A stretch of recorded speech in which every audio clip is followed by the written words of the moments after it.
एक अच्छा मुकाबला, एक इंपॉर्टेंट मुकाबला जो भारतीय टीम के लिए बहुत आवश्यक था जीतना।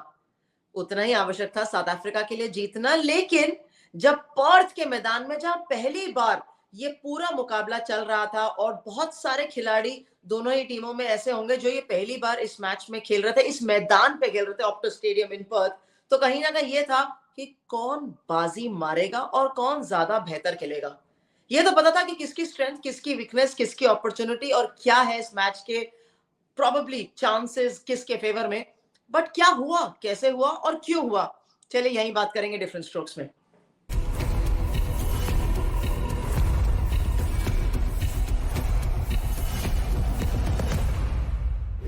स्वागत है आपका डिफरेंट स्ट्रोक्स के अंदर। और जब सिक्का उछला तो मेरे साथ मेरे दो पैनलिस्ट थे और हम चर्चा कर रहे थे शो के ऊपर न्यूज चैनल पे कि अगर भारतीय टीम टॉस जीतेगी तो क्या करना पसंद करेगी। एक्चुअली हम चार पैनलिस्ट थे और दो ने कहा बैटिंग, दो ने कहा फील्डिंग।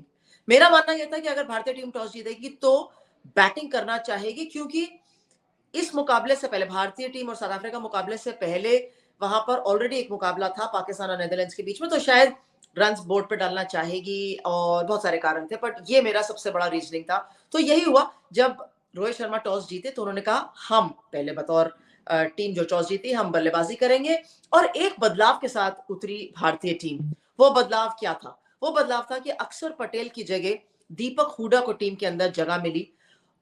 पहले तो सरप्राइजिंग लगा कि क्यों, देन अगर रीजनिंग देखी के जाए, जो सिर्फ मेरा एनालिसिस है, मुझे कोई खबर नहीं आई भारतीय टीम से, ये था कि ऑफ स्पिन कर सकते हैं दीपक हुडा और सामने साउथ अफ्रीका के लंबे बल्लेबाजी क्रम में लेफ्ट हैंडर्स हैं, एंड ऑफ कोर्स बल्लेबाजी तो है ही उनकी strong. So I won't say like to like replacement of Akshar Patel, पर थोड़ा सा बदलाव था, प्लस बैटिंग लंबी कर सकते थे रोहित शर्मा। साउथ अफ्रीका ने भी एक बदलाव जरूर किया था और वो एक्सपेक्टेड था। तेज गेंदबाज लुंगी नगीडी अंदर आए थे शमसी की जगह, जो पिछले मुकाबले में खेले थे साउथ अफ्रीका के विरुद्ध, साउथ अफ्रीका के लिए रादर।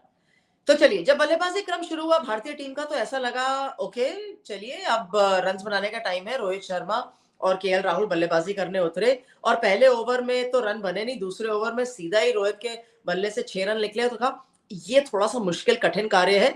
मुझे लगा था कम से कम 160 का लक्ष्य भारतीय टीम ने रखना चाहिए इस मैच के लिए, लेकिन अगर 150-55 तक पहुंचे तो भी ठीक है। लेकिन एक सफलता, दूसरी सफलता, तीसरी विकेट, चौथी विकेट, ऐसा लगा माना आयराम गयराम लगा रहा। और सिवाय सूर्य कुमार यादव के, जिन्होंने एक और बहुत ही क्लासी इनिंग्स खेली। क्लासी इसलिए क्योंकि ये साउथ अफ्रीका में उनका पहला दौरा है। आज से पहले साउथ अफ्रीका नहीं, सॉरी, ऑस्ट्रेलिया में नहीं खेले और साउथ अफ्रीका के विरुद्ध भी इन उछाल भरी पिचों पे नहीं खेले। दूसरा अर्धशतक 68 रन उनके बल्ले से निकले और कोई ऐसा शॉट नहीं था जो हम जानते हैं सूर्य कुमार यादव खेल सकते हैं और उन्होंने नहीं खेले। चाहे जितना भी उछालो, उन्होंने विकेट के पीछे और विकेट के सामने, स्क्वायर ऑफ द विकेट, सब जगह रन बनाए। और उसके चलते भारतीय टीम का जो टोटल था ना, वो ऐसा लग रहा था कि अगर वो 68 रन आप निकाल दें भारतीय टीम के टोटल में से, तो बाकी टीम ने इतने लंबे बल्लेबाजी क्रम ने क्या किया? कुछ भी नहीं। 134 रनों का लक्ष्य जो भारतीय टीम रख रही थी ना, वो बहुत कम लग रहा था। गेंदबाजी साउथ अफ्रीका की अगर नजर डालेंगे तो देखेंगे कि जो 4 विकेटें थी वो लुंगी नगीडी ले गए, और एक के बाद एक, और सिर्फ एक नहीं, केएल राहुल, रोहित शर्मा, विराट कोहली, हार्दिक पांड्या, सबकी विकेटें उनके खाते में है। और ये एकमात्र अच्छे गेंदबाज है जिससे भारतीय टीम को हमेशा बेरी रहना चाहिए। खैर, अब था मौका जब हम डिफेंड करने आएंगे बतौर गेंदबाजी, तो हम कैसे चलाएंगे? सामने एक अच्छा लंबा बल्लेबाजी क्रम है साउथ अफ्रीका का, और ऊपर से देखेंगे तो क्विंटन डिकॉक, रायल एरूसो, टेंडा बमूमा सिर्फ एक खिलाड़ी है जिनका फॉर्म अच्छा नहीं चल रहा, लेकिन मार्करम, मिलर, सारे अच्छे बल्लेबाज हैं।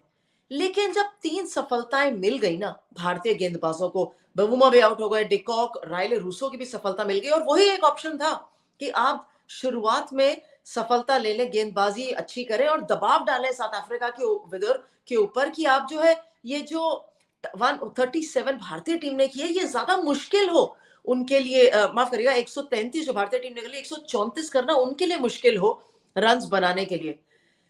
जो साझेदारी भारतीय टीम बनाना चाहती थी या सोच रही थी बनाने का, जो थोड़ी बहुत बनाई भी थी जब दिनेश कार्तिक और सूर्य कुमार यादव खेल रहे थे, वही उसी तरीके की एक साझेदारी, खैर वो 76 रनों की थी, जो मिलर और खासतौर पर एडन मार्करम ने बनाई। उसके चलते ज्यादा मुश्किल आई नहीं साउथ अफ्रीका को रन्स बनाने में। हालांकि जब गेंदबाजी पे नजर डालेंगे भारतीय टीम की तो हम देखेंगे कि लगभग सभी गेंदबाजों ने ठीक ठाक गेंदबाजी करी है, क्योंकि इतने सारे रन थे नहीं बोर्ड पे तो ज्यादा पिटाई करने की बात ही नहीं थी। लेकिन जो 5 गेंदबाज थे ना, छठा बॉलर तो दीपक हुडा होते अगर उनको ऑप्शन मिलता, लेकिन इतने रन थे नहीं बोर्ड पे तो उनको मौका मिलना ही नहीं था। यही 5 बॉलर्स के साथ आप जा सकते थे। तो ये 5 बॉलर्स क्यों इफेक्टिव नहीं थे? भुवनेश्वर कुमार के सामने विकेट नहीं है, लेकिन उन्होंने बॉलिंग अच्छी करी। लेकिन यहां सिर्फ अच्छी बॉलिंग से रिजल्ट नहीं मिलना था, ये भारतीय टीम अच्छे से जानती थी। तो कैसे मिल सकता था? दबाव डाल के, जो कि डाला। 2 विकेटें निकाली अर्शदीप सिंह ने अपने पहले ही ओवर के अंदर। उसके बाद सामने से जब हार्दिक पांड्या आए, शामी आए, उन्होंने भी सफलता प्राप्त करी। तो क्या रहा इस मैच का वो गेम चेंजिंग मोमेंट, जो शायद पूरे मैच को देखेंगे तो कहेंगे हाँ गेम चेंजिंग कहां था? गेम चेंजिंग मेरे हिसाब से था लुंगी नगीरी की वो 4 विकेटें। टॉप ऑर्डर बैटिंग इंडिया का अगर 4 विकेटें एक गेंदबाज लेता है तो वो बिल्कुल ही ना जो मैच का रुख है एक अपने पक्ष में लेता है। शुरुआत से ही मैच बदल दिया था जब वो 4 सफलताएं लुंगी नगीरी ने अपने अपने हक में ली थी और साउथ अफ्रीका के लिए निकाली थी। उसके बाद भारत हमेशा मैच में पीछे ही जा रहा था। भारत मैच में वापस कैसे आता? सिर्फ अच्छी बॉलिंग करके और अच्छी फील्डिंग करके। वो दोनों ही नहीं हुई। कैचेस पकड़े, फील्डिंग अच्छी थी, लेकिन वो जो 2 रनआउट के मौके थे, चले गए। रोहित शर्मा के पास आए थे। खराब दिन भी कह सकते हैं या अनलकी भी कह सकते हैं, लेकिन अगर वो लग जाते विकेट्स पर तो मौका था। विराट कोहली से एक कैच छूट गया जब अश्विन की गेंदबाजी पर माकरम का, वो एक और मौका था। तो वो जब दोनों मौके नहीं मिले तो जो एक अच्छी परफॉर्मेंस हम देख सकते थे, शायद टर्न अराउंड देख सकते थे, वो नहीं देखा। इसके बाद आया परफॉर्मर ऑफ द डे, जो मुझे लगता है बहुत अहम था इस पूरे मैच के लिए, खत्म करने के लिए साउथ अफ्रीका फेवर में। वो थी डेविड मिलर की पारी। डेविड मिलर आए जरूर थे माकरम के बाद, लेकिन जिस तरीके से उन्होंने अपना कूल काम टेम्परामेंट दिखाया ना, 59 नॉट आउट किए, लेकिन पहले अच्छी पार्टनरशिप बनाई माकरम के साथ और उसके बाद इंश्योर किया कि अगर वेन फाइनल है भी तो भी कोई बात नहीं। तो वो बिल्कुल ही गेम साउथ अफ्रीका के फेवर में लेके चले गए। तो एक game changer South African bowler, एक performer of the day South African batter. और क्या चाहिए जीवन में? हम चाहते थे इतना सा ख्वाब पूरा होना, साउथ अफ्रीका ने वो पूरा नहीं होने दिया। मुकाबला था कि वो भारतीय टीम एक और मैच जीत जाती और अंक तालिका में जो अभी तक ऊपर थी, ऊपर ही रहती, और वो 2 मैच, एक मैच और जीतने के बाद ना पॉइंट्स टेबल में जो कंसोलिडेशन दिखती वो दिख जाती भारतीय टीम की है। हालांकि हालांकि भारतीय टीम अभी भी पॉइंट्स टेबल पे जब साउथ अफ्रीका को देखेंगे या जिम्बाब्वे को देखेंगे तो सबसे दूसरे पायदान पे ही है, क्योंकि याद करिए एक मुकाबला साउथ अफ्रीका और जिम्बाब्वे का रद्द हो गया था बारिश के चलते, इसलिए उनको 1 अंक शेयर करना पड़ा था। लेकिन अब इस मैच के जीतने के बाद साउथ अफ्रीका सबसे ऊपर है।